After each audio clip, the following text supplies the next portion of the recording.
po sa buhay ng bawat isa. Salamat po sa Panginoon sa pagkakataon pong ito na tayo po'y muling makalalapit at makakadulog sa Kanya sa umaga pong ito. Gusto pa tayo magpuri at magpasalamat sa Panginoon. Salamat po sa inyo, Diyos. Salamat sa inyong biyaya. Salamat sa inyong awa, O Diyos. Salamat po sa inyo, Diyos, na kayo po ang nagpupuri po sa inyo. Sa Diyos na buhay, hallelujah, karapat dapat po kayong purihin, Panginoon. Po mga kapatid, sa pa tayo mag-alay ng papuri sa Panginoon.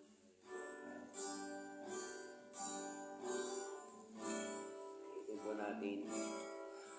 Sa umaga, pagkagising, ngalan mo'y pupurihin. Ang puso ko'y laging may awit para sa'yo. At itong nararanasan, katapatan mo'y walang hanggan. Pag-ibig mo'y laging sariwa sa araw-araw. Minsan pa, sa umaga, pagkagising, ngalan mo'y pupurihin. Ang puso ko'y laging may awit para sa'yo. Dahil kong nararanasan, katapatan mo'y walang hanggan. Pag-ibig ko'y laging sariwa sa araw-araw. Hindi ako magsasawa, di ako magsasawa, purihin ka. Buong puso't lakas, minamahal kita. Laging aawitin ang pag-ibig mo sa akin. Amen. Panginoong Jesus, purihin ka. Hindi ako magsasawang purihin ka.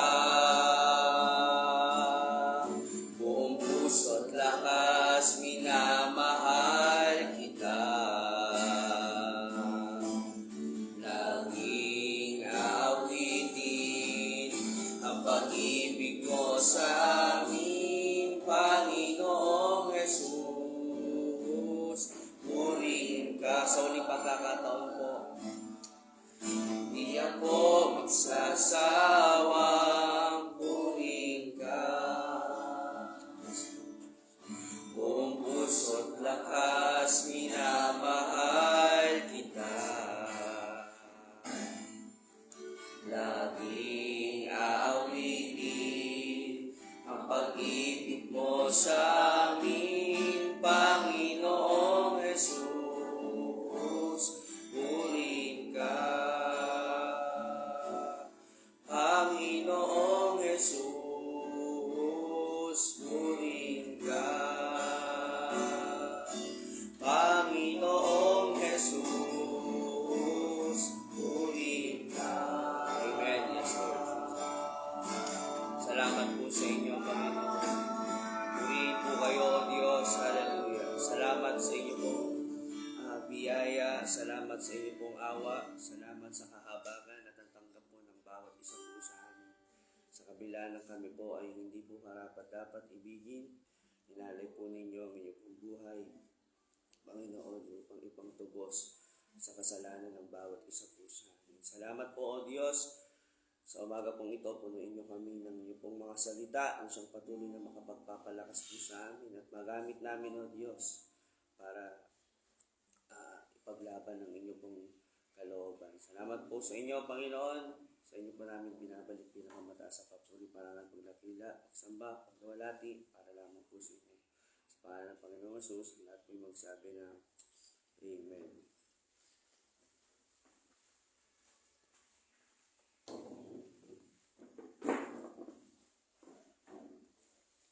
At muli po, isang kapagpalang umaga po sa bawat isa. At salamat po sa awa ng Diyos, sa biyaya niya, at patuloy po tayong gumigising sa bawat umaga At gumigising po tayo ng hindi lang basta gumigising katulad ng mga hindi mananampalataya, kundi gumigising tayo ng may pananampalataya at pag-asa sa Panginoong Hesus. Kaya may dahilan tayo para gumising sa bawat umaga. Salamat po.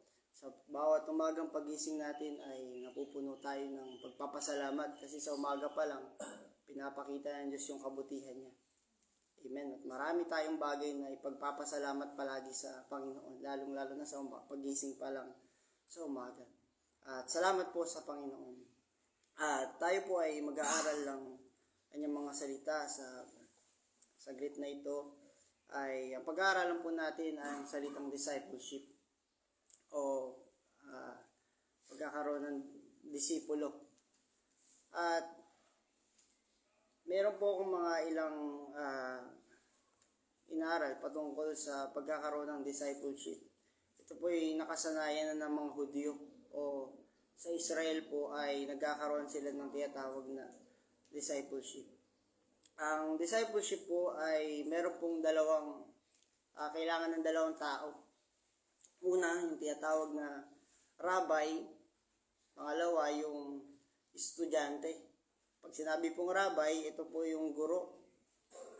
At ang layunin po ng estudyante ay siya ay maging katulad ng guro.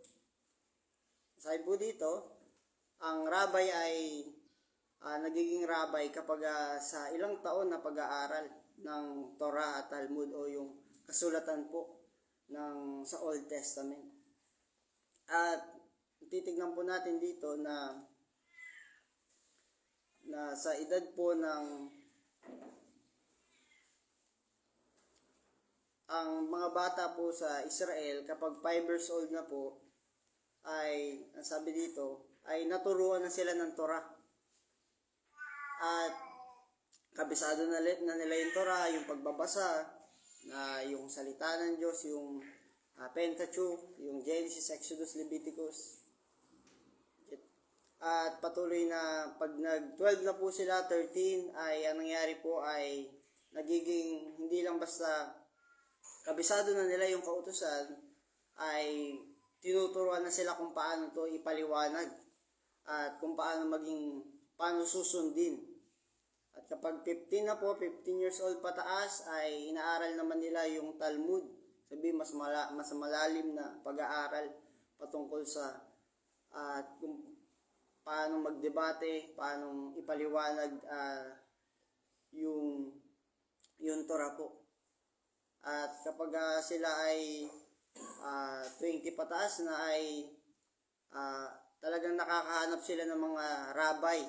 Makikita natin doon yung 15 ay maghanap sila ng rabbi para pipili sila ng mga rabbi na magtuturo sa kanila hanggang mag-30 sila. At pagkapag 30 na sila, ay katulad na talaga sila ng rabbi nila na sinusundan.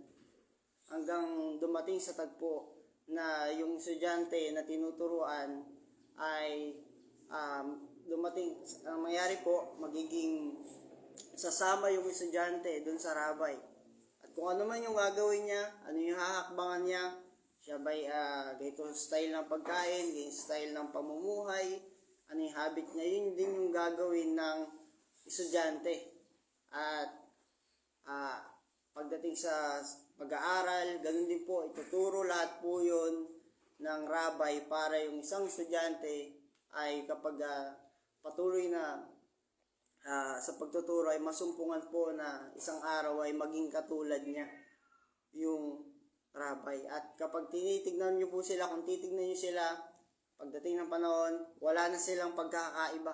Marahil mga mukha na lang dahil hindi sila magkaano. Pero pagdating sa kilos, pananalita, pamumuhay, ay kapag makikita niyo, titignan natin yung rabbi pati yung estudyante o yung guro o yung estudyante ay makikita po natin doon na sila ay magkatulad talaga. At makikita natin doon ang Panginoong Hesus po ay pumunta din po dito sa lupa. At kung makikita natin, nagkaroon din po siya ng mga disipulo. Pero ang pinagkaiba lang, yung disipulo, yung mga pumipili sa kanilang mga rabay, pero nangyari po, nandito ang Panginoong Hesus. Hindi ang mga disipulo ang pumili kay Jesus, kundi si Jesus ang pumili sa mga disipulo. At tayo po, tandaan po natin, tayo po ay pinili ng Diyos. Tayo po ay hindi tayo ang pumili sa Diyos, kundi ang Diyos ang pumili sa atin para maging disipulo niya. At bilang mga mananampalataya, marami pong mga fans lang ni Jesus. Hindi po tayo tinawag, hindi tayo pinili na, ikaw ay maging tagahanga ko. O ikaw, susunod ka sa akin, follower mo ako. Di ba po, may mga pinafollow tayo na vlogger, pinapanood tayo, kapag natuwa tayo sa kanila, ginagaya natin sila. Yung mga magagaling mangisda, magagaling magmotor, pinapanood natin sila at may hinahangaan lang natin. Pero hindi talaga natin lubusang ginagaya yung buhay nila. Kung paano sila kumain, paano sila mamuhay. Pero ang Panginoong Hesus po, tayo po ay pinili ng Diyos, hindi para maging tagahanga ng Diyos ni Jesus, kundi pinili niya tayo para maging disipulo ni Kristo. At kapag sinabing disipulo, pagiging mula sa estudyante na malayo sa Diyos ay magiging katulad tayo hanggang masumpungan po tayo na kapag tumingin yung tao sa atin, ang makikita nila ay ang Panginoong Jesus. Amen po. At ganun po, tinawag tayo na maging disipulo. John chapter 15 verse 16, ang sabi po dito, hindi kayo ang pumili sa akin, kundi ako ang pumili sa inyo, para humayo kayo at mamunga ng mga bungang mananatili. Sa ganoon, ano man ang hingin nyo sa Ama, sa pangalan ko ay ibibigay ko sa inyo.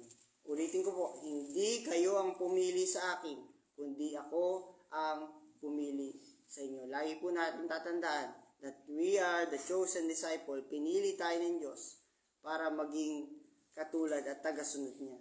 At isang araw, hanggang malubos tayo, ay maging katulad tayo ng Panginoong Jesus. At makikita po natin doon, bibilisan ko na lamang po, ano yung mga makikita naman sa mga disipulo ng Panginoon. Kung pinili talaga tayo ng Panginoon, ano yung mga makikita sa mga disipulo ng Panginoon? Aside po dito, John chapter 8, verse 31 to 32, sinabi ni Jesus sa mga Hudyong sumasampalataya sa Kanya, kung patuloy kayong susunod sa aral ko, totoo ngang mga tagasunod ko kayo. Ano po? Kung patuloy kayong susunod sa mga aral ko. Ang disipulo po ng Panginoon, ano makikita natin doon? Tuloy-tuloy na sumusunod. Hindi one day. Dahil maraming magsasabi, kiniklaim nila, I am the disciple of Jesus, tagasunod ako ni Jesus, pero saan po? Hanggang kailan? Tuwing Sunday lang ba? Tuwing May gawain lang ba tayo tagasunod ng Panginoon? Hindi po. Tinawag tayo ng Panginoon para tuloy-tuloy. Sabihin, araw-araw tayong susunod sa Panginoon. Araw-araw natin kikilalanin ang Panginoon hanggang masunod natin ang kanyang mga aral. Kung patuloy kayong susunod sa aral ko, totoo nga ang mga tagasunod ko kayo. Amen po. At bibilisan ko na lamang po. Pangalawa na makikita po natin dito, ang sabi dito ay, kaya Matthew chapter 28 verse 19 to 20, kaya puntahan nyo ang lahat ng mga lahi at gawing silang mga tagasunod ko. Amen?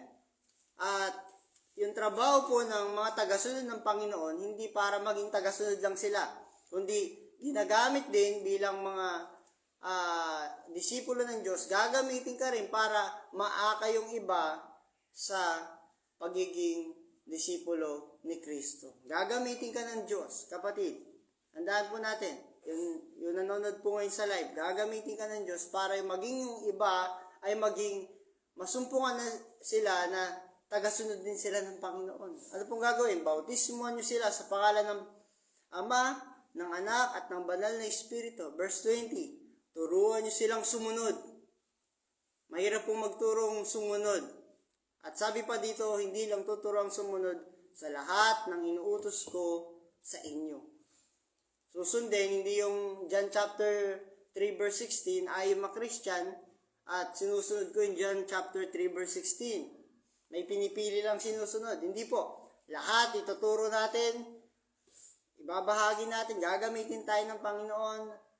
At ang sabi dito, ituturo yung buong inuutos ng Panginoon. At masusumbungan tayo kung tayo nga po ay mga disipulo ng Panginoong Hesus. Ang sabi din dito sa Luke chapter 9 verse 23 to 24. Pagkatapos, sinabi niya sa kanilang lahat, ang sino mang gustong sumunod sa akin ay hindi dapat inuuna ang sarili. At dapat ay excuse me po. At dapat ay handa silang humarap kahit sa kamatayan, alang-alang sa pagsunod niya sa akin araw-araw. At makikita po natin doon, yung mga tagasunod ng Panginoong Hesus, sila po ay dapat po handa po sila na maghirap para kay Kristo. Maghirap para sa pagsunod. Alam niyo po, ang paglilingkod po sa Panginoon ay hindi po para maging comfort. Tandaan po natin, ang pagiging lingkod ng Panginoon, tandaan natin, sumampalataya tayo sa Panginoon. Sabi nga po sa 1 Corinthians 15, verse 19, ang sabi doon, kung sasampalataya lang kayo sa Panginoon para sa mundong ito, kayo na ang pinakakawawa sa lahat. At nung sumampalataya po tayo sa Panginoon, inihanda tayo ng Panginoon para makakaranas po tayo ng maraming pagtitiis sa paglilingkod sa Panginoon. Marami tayong itatakwil. Unang-una na po yung ating sariling kalooban. Ang pagsunod sa Panginoon ay it's about denying sa sarili po. At makikita po natin doon na makikita natin na lubos tayong sumusunod dun sa mga aral ng Panginoong Hesus, yung pinapagawa ng Diyos natin sa atin. At kung makikita natin doon, kung susunod tayo na susunod, makikita natin na marami tayong mararanasang pagsubok at hirap. Pero makikita naman po natin ay pupunuin din tayo ng Diyos ng kagalakan, ng pag-asa habang naglilingkod sa Kanya. Bibilisan ko na lang po. John chapter 15, verse 19, kung kabilang kayo sa kanila, mamahalin nila kayo, pero hindi kayo kabilang sa kanila, kundi pinili ko kayo mula sa kanila, kaya napupuot sila sa inyo. Sa ating pong paglilingkod sa Panginoon, kung pinili ka talaga ng Panginoon at namuhay ka talaga ng kabaligtaran sa mundong ito, tandaan po natin, hindi matutuwa ang mundo sa atin. At sa Pilipinas po, marahil parang hindi natin nararamdaman yung pag-uusig. Pero marami po sa ibang bansa na piniling sumunod sa Panginoon at nakakaranas po ng persecution. Mga churches sa ilalim ng lupa. Mga pinapatay, nakaraan lang po ay merong 19 pinasok. Nagagawain po sa Africa ay pinasok po 19 ang pinatay na Christian. At pilit na tiyatago. At mahirap po. Marahil sa Pilipinas, mga salita lang yung naririnig nating pag-uusig. Pero marami na pong tayong mga kapatid na mga mananampalataya sa ibang bansa na araw-araw ay di natin alam ngayon sa panahon ngayon. Baka marahil nagtatago sila o nahihirapan sila, nag-share sila ng gospel, nag-aaral sila, na nagtatago po sila. Mangyayari, hindi talaga tayo magugustuhan ng mundo. At mga kapatid, kung nakita mo, kung susunod ka sa Panginoon, kahit mga katrabaho mo, mga kamag-anak mo, makikita nila, kakaiba yung pamumuhay mo. O bakit ka naman ganyan? Napaka-holy mo naman. Bakit ka naman ganyan? Bakit ka ganyan mamuhay? Bakit hindi ka nagmumura? Bakit hindi ka nakikitagay sa amin? Hindi ka hindi ka, ang KJ mo naman. Ganun po talaga mangyayari mga kapatid kapag sumunod tayo sa Panginoon ay kahit yung mga malalapit sa buhay natin ay hindi po matutuwa sa atin. Dahil makikita nila kakaiba yung lakad natin, kakaiba yung katuwiran natin at katuwiran po ng mundong ito. At dito po ako magtatapos. Sabi po dito, John chapter 35. John chapter 13, verse 35. Panghuli na lamang po. Hallelujah. Salamat po sa Panginoon.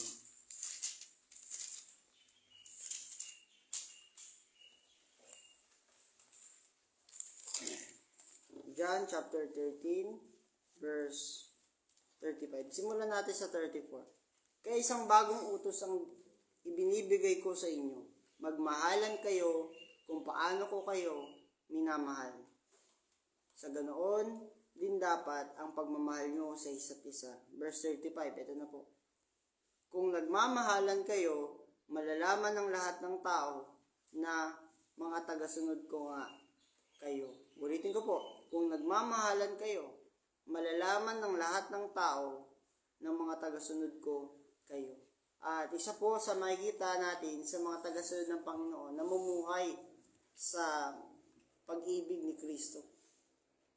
At bilang mga mananampalataya, hayaan natin na makita sa atin yung pag-ibig palagi ng Panginoong Hesukristo.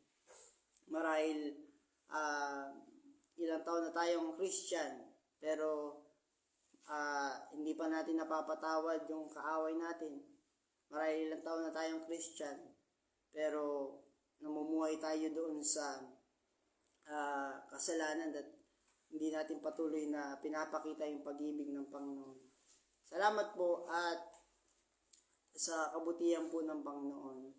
Hayaan natin na tayo po ay tinawag ng Diyos na maging disipulo niya at hindi maging fans lang at tagahanga ng Panginoong Jesus.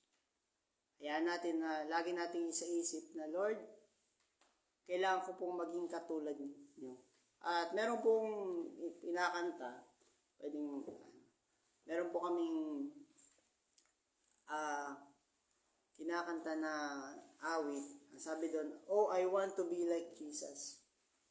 At lubos na maging katulad ng Panginoong Jesus. Sumpungan tayo na pagtumingin sa atin yung mga katrabaho natin, pagtumingin sa atin yung mga kaibigan, kamag-anak, kaklase, sa mga nag-aaral. Hayaan natin na ang makita nila sa buhay natin ay si Jesus. At makikita nila na, sino bang ginagaya mo? Diba po? Diba sa mundo, pag may mga vlogger tayong mapapanood, aray ko, diba? Kuhang-kuha agad natin. Pero yung pag-ibig ng Panginoong Jesus, pinili tayo para maging yung yung lalabas sa bibig natin. Hayaan natin na yung mga aral ng Panginoong Jesus. Hayaan natin na yung mga lalabas sa bibig natin ay maging pagpapala. Hayaan natin yung maging aksyon natin sa araw-araw ay patuloy na aksyon ng pag-ibig. Makitaan tayo ng pagiging mahabagin, pagiging maawain, maibigin. At salamat po sa Panginoon. At sige po, awitin ko lang po. Sabay po kayo kung alam niyo po. Oh, I want to be like Jesus. Oh, I want to be like Jesus. Gusto kong maging katulad ng Panginoong Jesus. Worthy of honor, yet servant of all.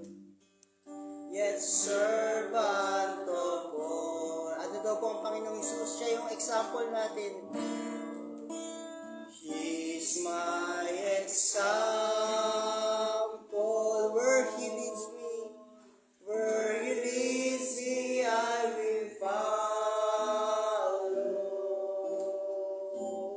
Oh, I want to be like Jesus. I desire to be like Him.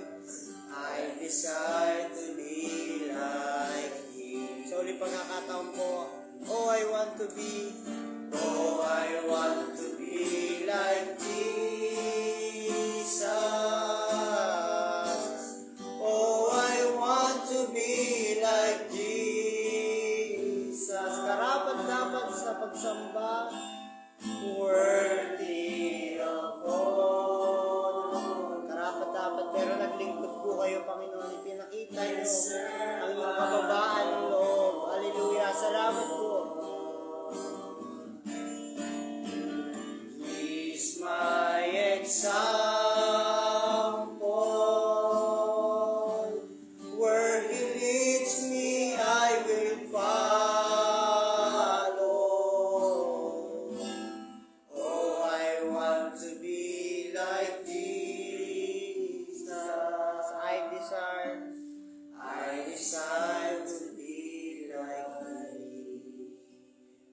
salamat po, Panginoong Hesus.